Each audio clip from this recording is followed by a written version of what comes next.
Shalom à tous et à toutes.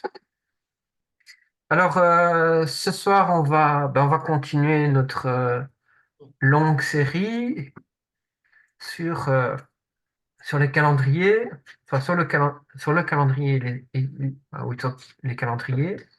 Et donc, on est sur la troisième partie. Donc, la fois passée, on avait vu la dernière partie, la deuxième partie de la deuxième partie.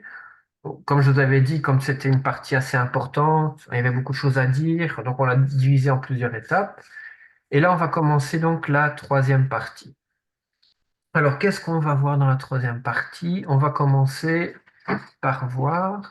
Oui, voilà.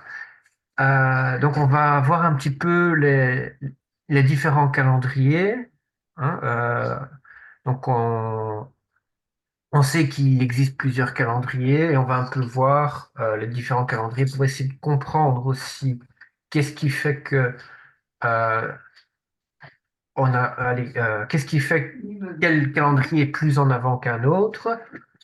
Ici, donc sur l'écran, vous voyez, ben, on a des exemples de calendriers. Donc, on parle du calendrier hébraïque. Donc, le 1er janvier 2013, du calendrier grégorien, eh ben, ça correspondait à plusieurs dates de différents calendriers. Donc, calendrier hébraïque, musulman, persan, julien, copte, éthiopien, arménien, indien, chinois.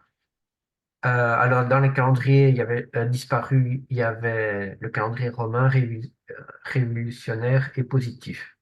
Ne vous inquiétez pas, il y a certains calendriers que nous allons pas voir, comme le calendrier chinois et indien. Évidemment, pourquoi? Parce qu'il n'y a aucun lien historique et biblique avec ces calendriers-là, donc ça, on ne les verra pas. Alors, du coup, si on regarde dans l'histoire, c'est vrai que Euh, si on prend le calendrier babylonien, sumérien, on voit que c'est un calendrier qu'ils utilisaient, c'était un lunisolaire. Les Persans aussi, les Égyptiens, on va en parler tout de suite. Dans la deuxième période de temps, on voit que c'est un calendrier solaire qui a été utilisé. Le calendrier grec était un calendrier uniquement lunaire. Les Assyriens, c'est un calendrier solaire. Et les Romains, on va voir aussi, ils ont commencé par un calendrier lunaire et puis par un calendrier lunisolaire pour arriver à un calendrier solaire. Alors, par rapport au... on va parler un peu de l'histoire par rapport au calendrier égyptien. Alors, il y a une hypothèse que dans le calendrier égyptien, à la base, donc il y a deux hypothèses qui est possible. Soit ils utilisaient un calendrier et puis ils sont passés à un autre calendrier, soit ils utilisaient deux calendriers euh, en, en même temps. Alors, dans l'hypothèse 1, on nous dit que dans l'égyptien primitif, ils utilisaient d'abord un calendrier lunaire. Et donc, ils utilisaient donc ce calendrier lunaire qui utilisait donc une période de 29,5 jours par mois. Donc, les Égyptiens ont eu des mois de 29 et de 30 jours. Et deux lunaisons consécutives furent associées pour constituer l'année. Et donc, ce calendrier fut vite abandonné. Il fut donc peut-être encore utilisé à des fins religieuses, mais ils ont passé un calendrier basé donc sur les saisons et sur le cri du Nil et sur le soleil. Alors on peut voir que les mois donc égyptiens étaient basés sur des noms de divinités. Et donc on peut retrouver ces noms au milieu depuis le niveau empire, oui. On prend un petit peu en gros, parce que c'est vrai qu'il y a beaucoup de choses à dire, mais on peut voir que c'est un calendrier, en gros, ben, basé sur les noms de divinités égyptiennes. On peut voir que ils ont utilisé à un moment les inondations, les crues du Nil, et alors ils se basaient sur le Héliac de Sothi, donc sur Sirius, sur l'étoile Sirius, pour fixer le début d'année. hein, donc au premier jour du mois Thoth et à la saison de Haket. Donc on voit on- que c'est un calendrier, ils ont tâtonné pour trouver un calendrier. Donc le calendrier qui était basé par le deuxième calendrier était un calendrier donc solaire qui était donc de 365 jours. Donc ils ont passé d'un calendrier lunaire à un calendrier solaire. Et ici on peut voir donc le calendrier éphantine conservé au Louvre jusqu'au siècle dernier par l'égyptologue français Auguste Mariette. Et donc, ils disent dans l'inscription, dans l'encadré, une date de réparation de l'outil, donc Cyrus, au troisième mois de la saison des moissons, le 28e jour. Donc, on voit que il y a eu aussi une recherche au niveau d'Égyptiens calendrier. On voit qu'ils ont commencé par un calendrier lunaire, ils sont passés à un calendrier solaire parce qu'il y avait aussi ce désir de coller avec des saisons. La deuxième hypothèse qu'ils avaient, c'est que les deux fonctionnaient en même temps, qu'il y aurait eu un calendrier et lunaire et solaire qui courait en fonction des besoins et religieux. Alors ici, vous pouvez voir l'exemple du calendrier égyptien. Donc, vous voyez qu'il y a 3 saisons. Il y a le mois de Aknet, donc le mois d'inondation. Par rapport à ces mois, donc il y avait, par rapport à ces saisons, il y avait les mois de Thoth, Phaofi, Atir, Koiak. Il y a le calendrier de Péret, la saison de Péret, pardon, l'émergence, la germination, avec le mois de Tibi, Miri, Panéot, Farmouti, la saison de Shemu, donc la chaleur, où il y avait les mois de Paton, Paini, Épiphi et Mésor. Donc on voit que le concept des saisons existait, il y avait déjà 12 mois de l'année, reliés sur les 3 saisons. Voilà. Et vous voyez donc la correspondance par rapport à ce calendrier avec le mois actuel sur le côté gauche. Voilà.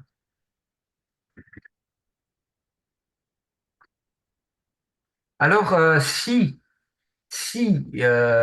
dis bien, si on a passé de l'hypothèse 1 à l'hypothèse 1, si on dit qu'on est passé d'un calendrier solaire à un calendrier lunaire, ou inverse, il y aurait peut-être une explication à cela. Alors, l'explication qui serait possible, parce que dans l'histoire biblique, il y a une période où on voit qu'ils croyaient à plusieurs divinités, puis à un moment, ils ont arrêté à croire à plusieurs divinités, ils ont vénéré qu'une seule divinité, et puis il y a eu aussi un retour en arrière. Alors du coup, qu'est-ce qui aurait pu provoquer un changement de divinité? Ben, souvenez-vous que dans Genèse 45, 41, verset 45, on parle que Joseph a été en Égypte. Du fait qu'il a été en Égypte, ben, évidemment, il y a une trace de lui dans l'histoire égyptienne. Euh, la Bible dit que son nom a été Sophnath-Panéat. Et donc, c'est vrai qu'on peut se dire, mais par rapport à l'histoire de l'Égypte, à quel personnage, eh ben, il a pu être identifié en Égypte. Donc, il y a un chercheur qui a fait des recherches et il y aurait une possibilité qu'on a retrouvé donc en fait à quel personnage correspondrait donc Joseph. Alors, Safna Panéat, eh ben, vous voyez le déformement sur l'écran. Donc, si on retourne en fait le, le nom en fait, hein, donc on voit que ça viendrait. Donc, si on prend les lettres HNAP et SHPHTS, eh ben, en essayant d'ajuster avec les voyelles, ben, le chercheur a pu identifier que Sofnat Paniat en fait correspondrait à un personnage égyptien, enfin, qui correspondrait à un personnage égyptien qui s'appelait en fait Amenophis, fils de Apu. Voilà. Parce que ce personnage viendrait de la région donc, d'où était d'origine Joseph. Si on prend donc les lettres de son nom, ben, on voit qu'il y a une certaine correspondance qui ressort. Donc, vous pouvez voir vous pouvez un peu voir un petit peu. Et alors aussi, ce qui est intéressant, c'est que pour identifier son nom, on voit qu'il y a le dessin du taureau qui est utilisé. Ce qu'il faut savoir aussi, c'est qu'au niveau des bénédictions, on va voir que dans Deutéronome 33, au verset 17, il nous dit que de son taureau premier-né, il y a la majesté. Et donc, ce serait une des preuves qui me mettrait en évidence que le signe du taureau est identifié en fait à la famille de Joseph.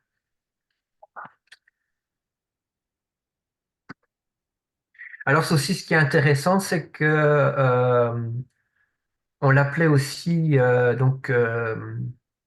You, donc le surnom de cet Égyptien était You, et ben on retrouve en fait par rapport à ce nom-là, donc Yufi, on voit que c'est pardon, Yuofi, donc si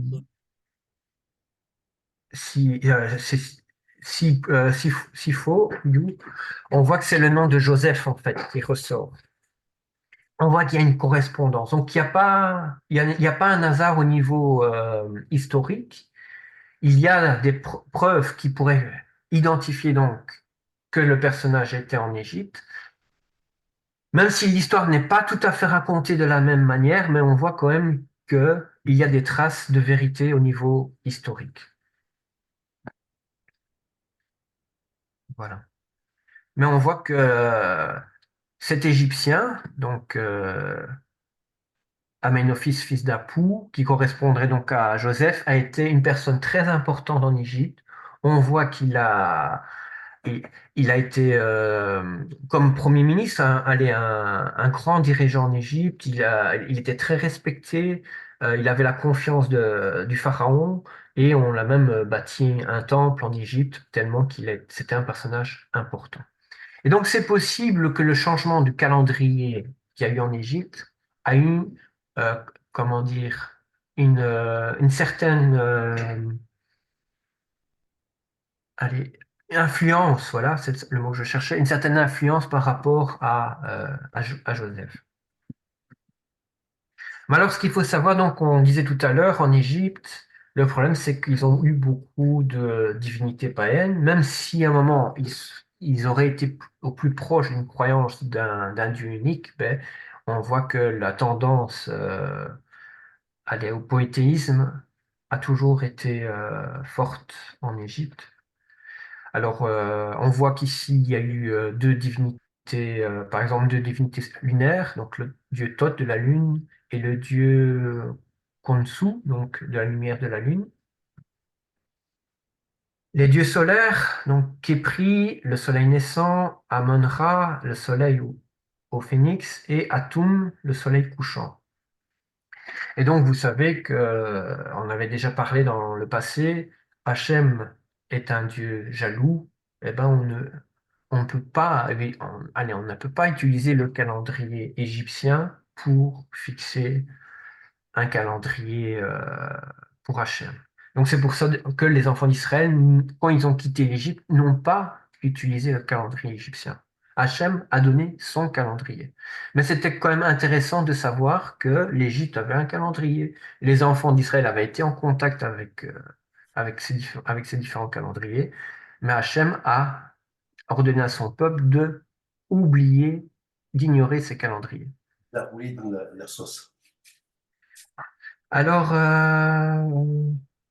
voilà, donc comme on disait ici aussi, si on prend Devarim, Deutéronome chapitre 14, chapitre 4, verset 19, il nous dit qu'en fait, nous ne devons pas prendre le soleil, la lune et les étoiles comme divinités. On ne peut pas se prosterner devant eux. Et donc, C'est pour ça même qu'on avait ordonné aux enfants d'Israël de éviter de regarder vers les cieux pour prendre allez, ces astres comme divinité. Euh,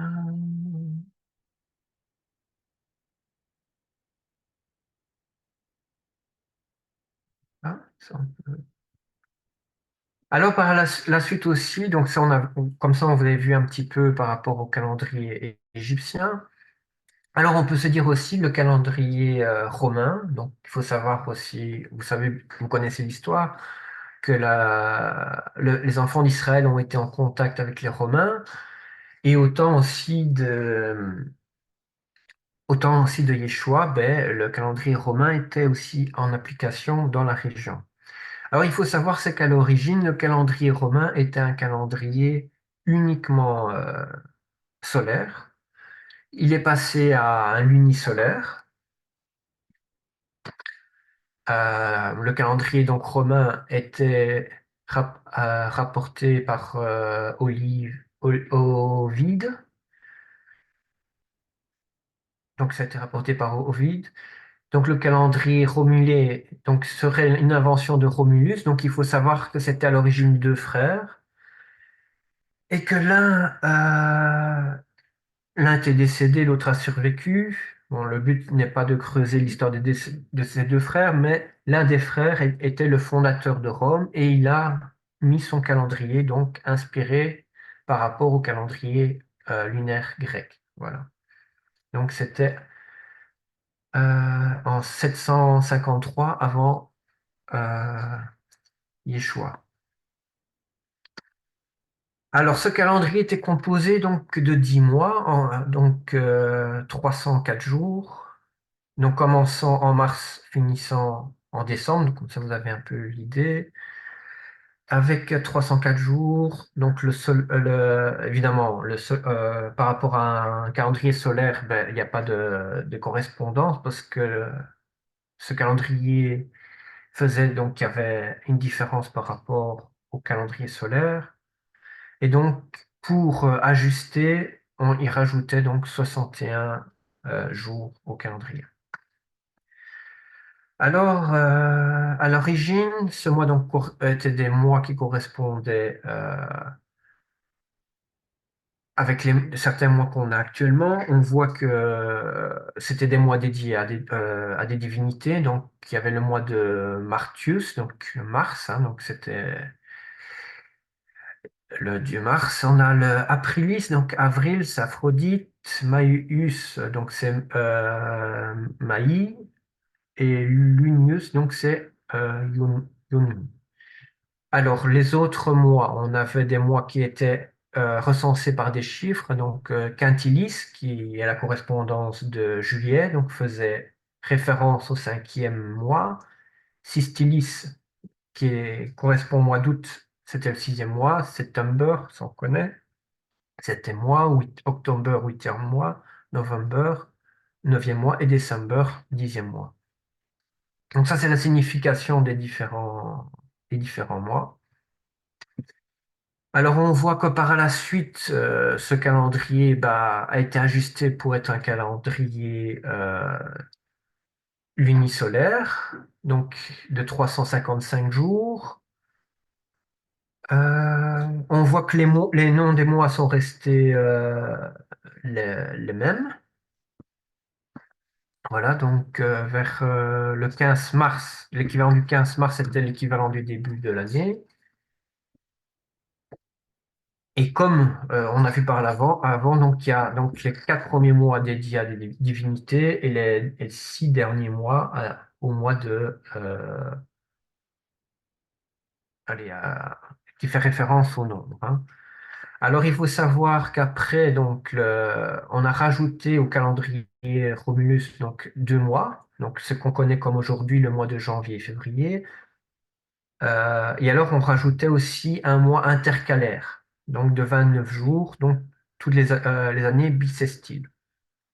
Donc, donc l'année était composée de 335 jours et de 384 jours, environ tous les 4 ans.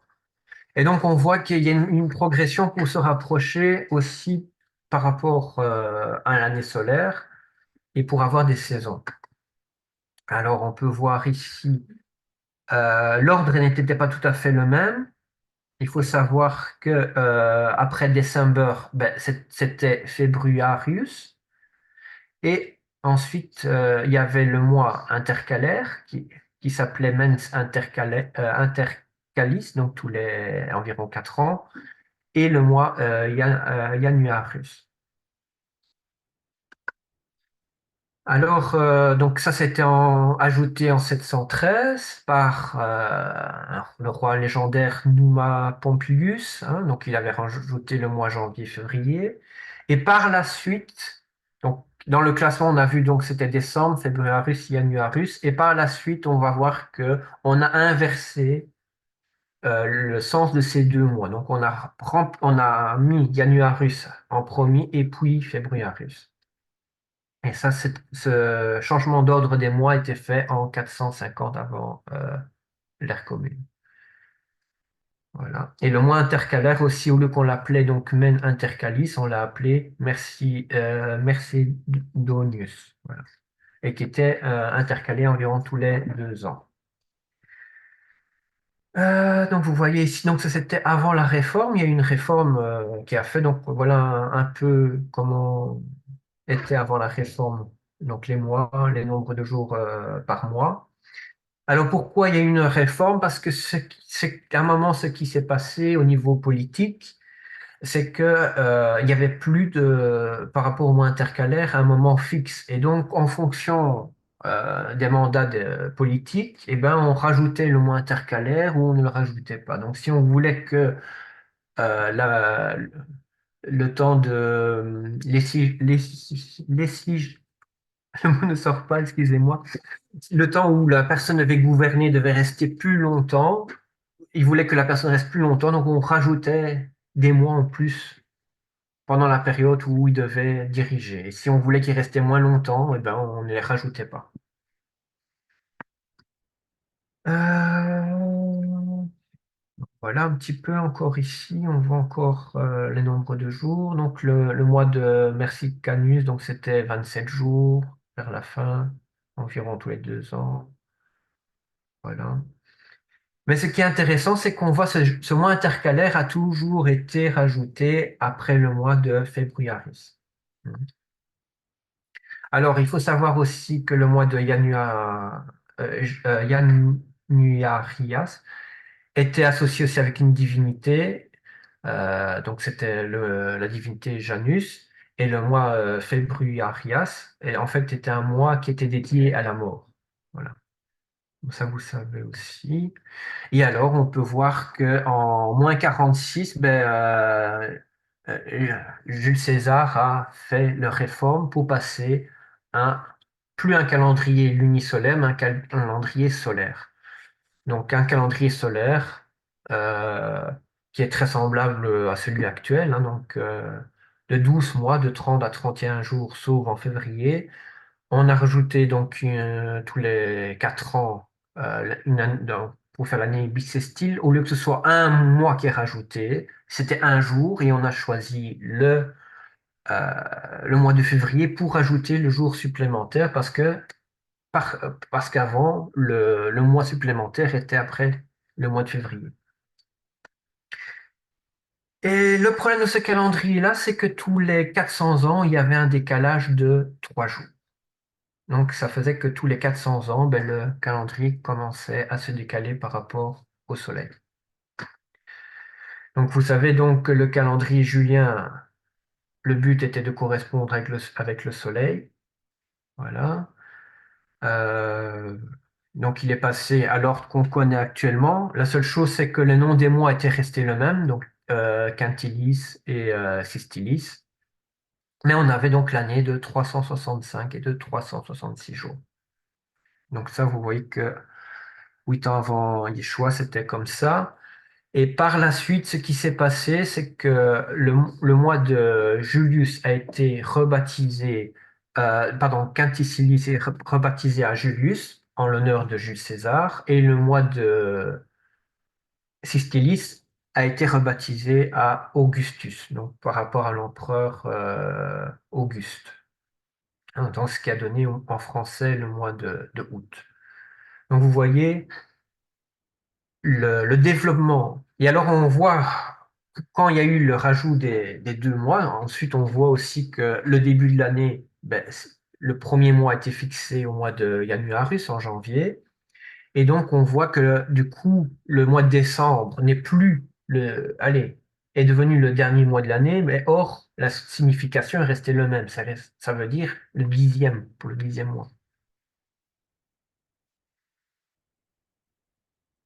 Donc, on a dit, hein, donc, Janus, le dieu, c'est le dieu du commencement. Donc, voilà pourquoi on a déplacé le début de l'année au mois de janvier.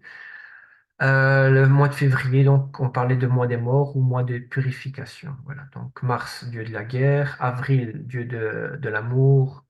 Mai, donc, mois de Méa. Juin, c'est déesse Junon.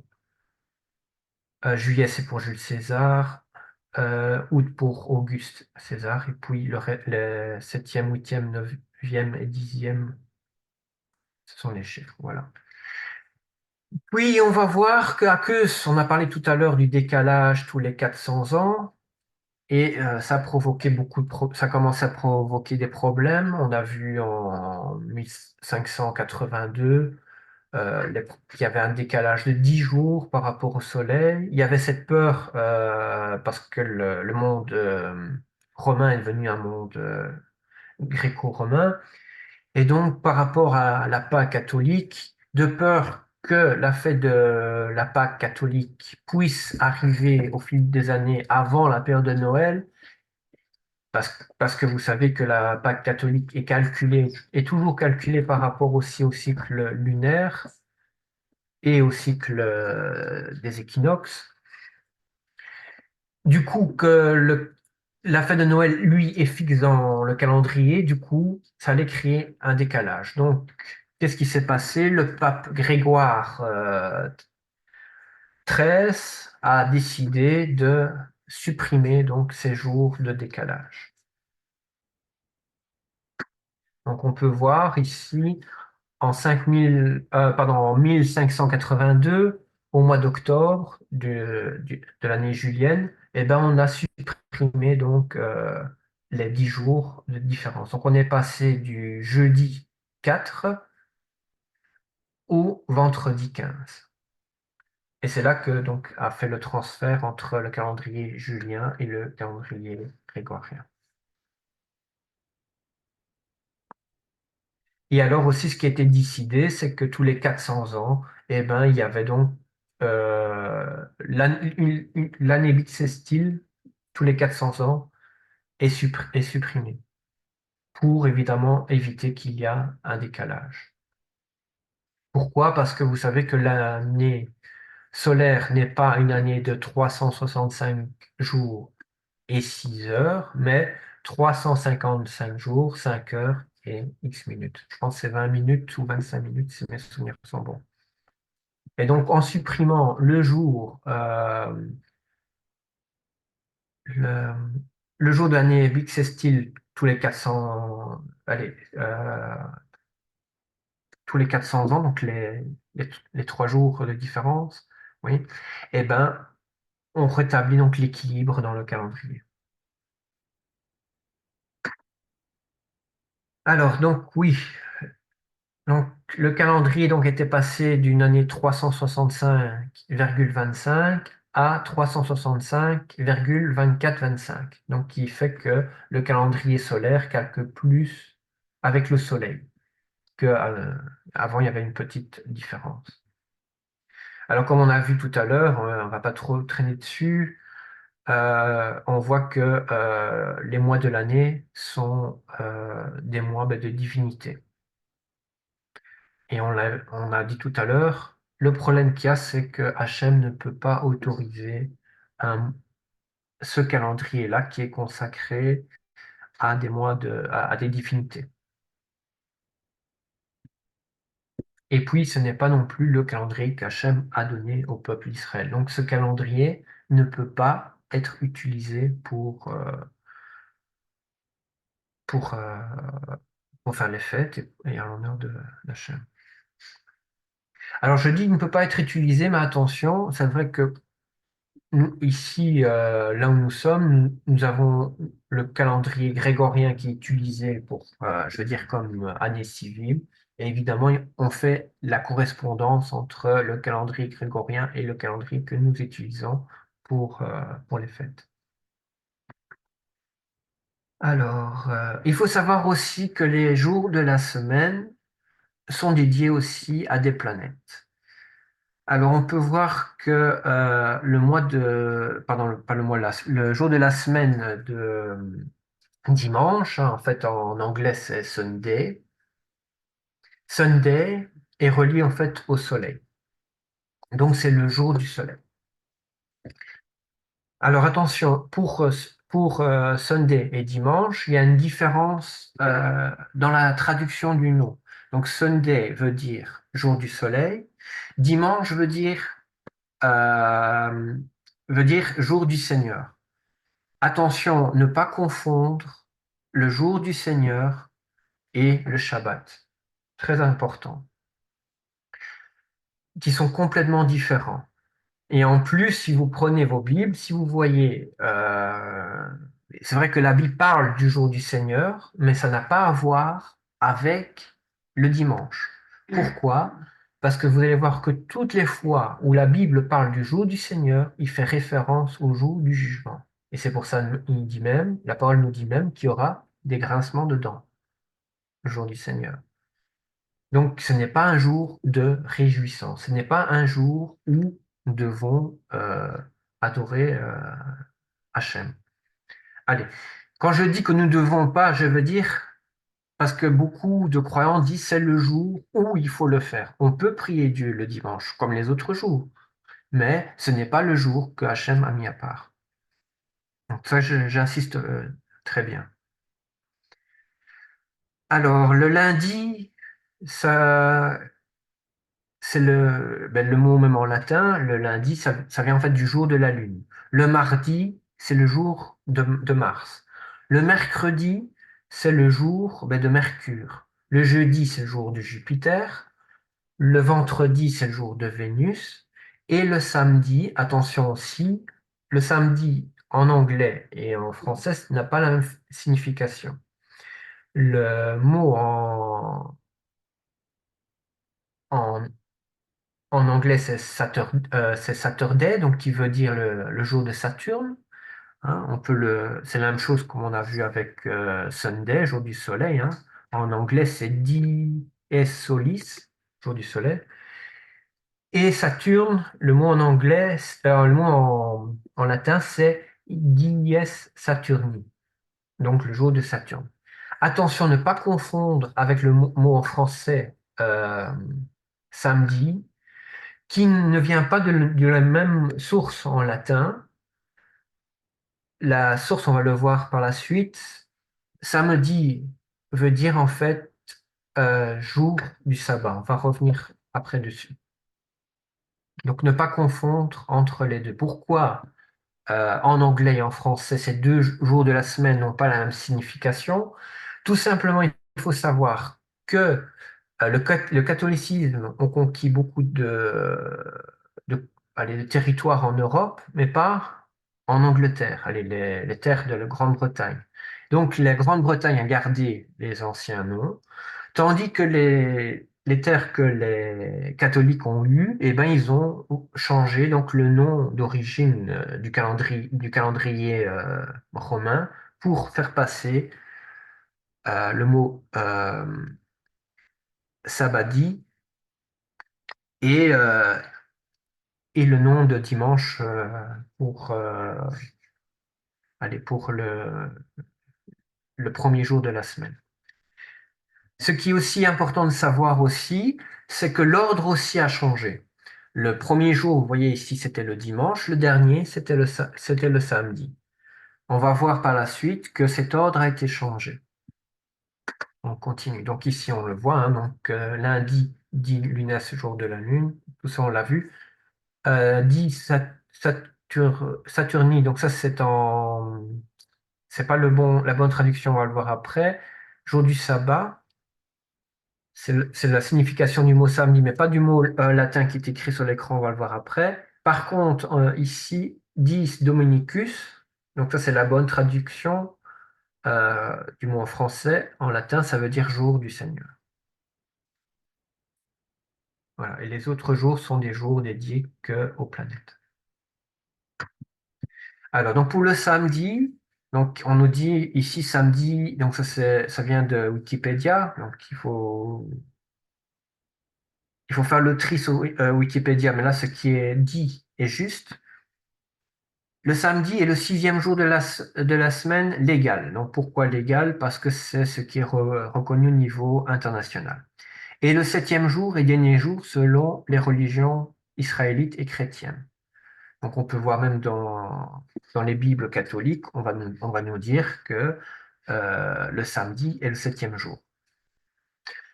Et dans la Torah, on peut voir que dans le calendrier israélite, le septième jour, c'est le samedi. Le mot samedi est issu donc du bas latin sabbatidis, hein, donc variant d'origine grecque du latin sabbatidis, et qui veut dire en fait jour du sabbat. Et donc il a été remplacé par le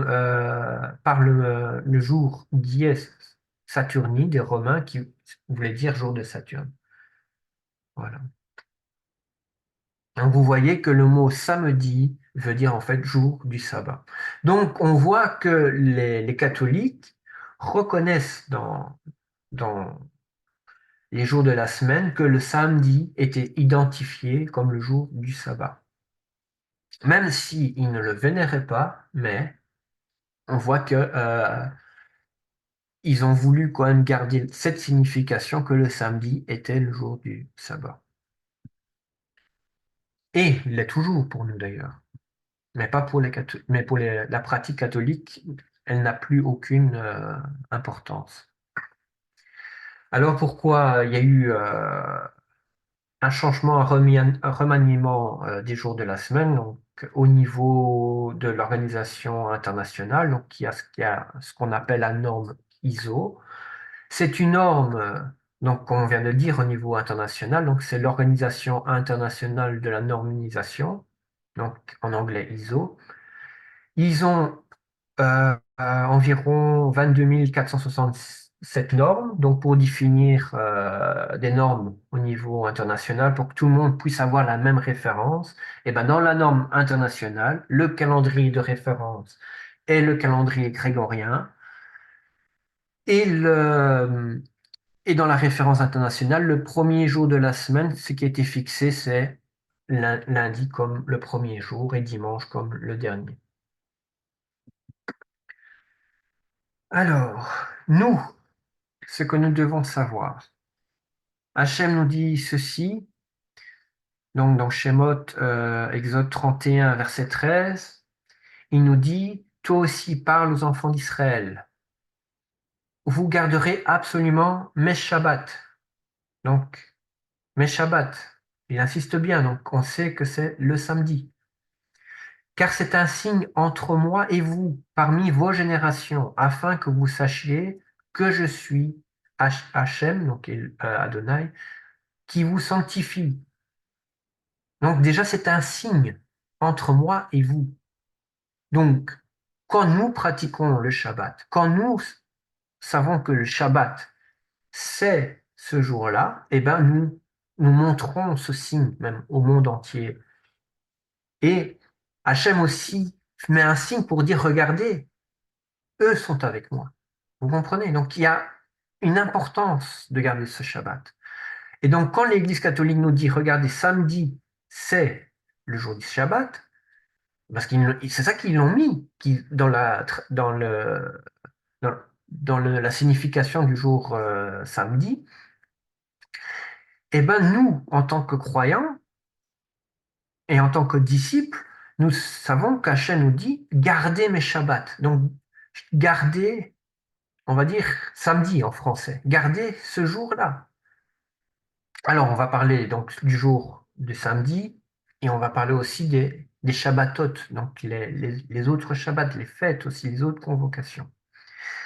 Alors pourquoi aussi c'est important?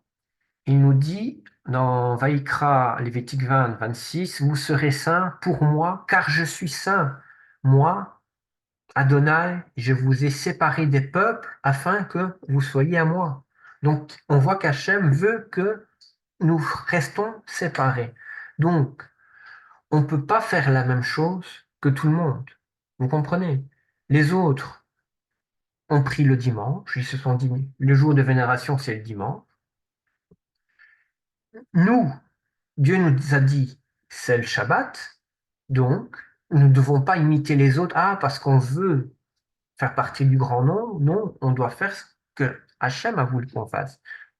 Parce que nous devons être saints pour lui. Nous devons être mis à part. Et alors, dans Devarim, Deutéronome chapitre 6, versets 14 et 15, il nous dit, vous n'irez pas vers d'autres Elohim,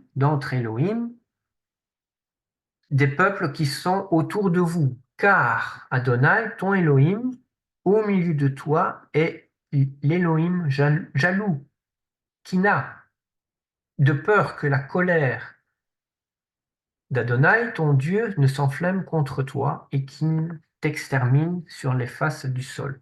Donc, vous voyez, il insiste bien, c'est un Dieu jaloux. Donc, nous ne pouvons pas accepter le calendrier des Égyptiens et le calendrier romain. Vous comprenez? Et les dérivés du calendrier romain et égyptien. Et même du calendrier babylonien. Voilà, je vois qu'il est 9 heures, donc je pense qu'on peut arrêter là pour ce soir et on va continuer la prochaine fois. Donc voilà, comme ça on a vu un peu l'origine du calendrier romain. On a pu voir que c'est lié à des divinités. Malgré qu'il y a eu des changements, on a vu que les 2 jours de la semaine, on a changé la signification. On voit que samedi, il y a quand même ce témoignage qui a été maintenu en disant ça, c'est le jour de Shabbat, malgré qu'on a changé l'ordre euh, des jours de la semaine. On est passé au lieu du dimanche de premier jour, comme euh, témoignent les écrits, on est passé au lundi pour le premier jour. Et donc, quand dans la parole, il nous est dit, vous garderez le septième jour, évidemment, ne pas prendre le septième jour le dimanche, parce que ça n'a plus à voir avec ce qui était à l'origine, car il y a eu ce changement. Au début, c'était le dimanche le premier jour et le septième le samedi, donc, qui correspondait même au calendrier pratiqué par les enfants d'Israël. Voilà. Et alors, on a vu le calendrier égyptien, on a vu un peu les changements qu'il y a eu, l'influence qu'il y a pu avoir par Joseph qui a créé un changement. Et maintenant, on va voir par la suite encore les autres calendriers et on va essayer de creuser encore plus. Voilà.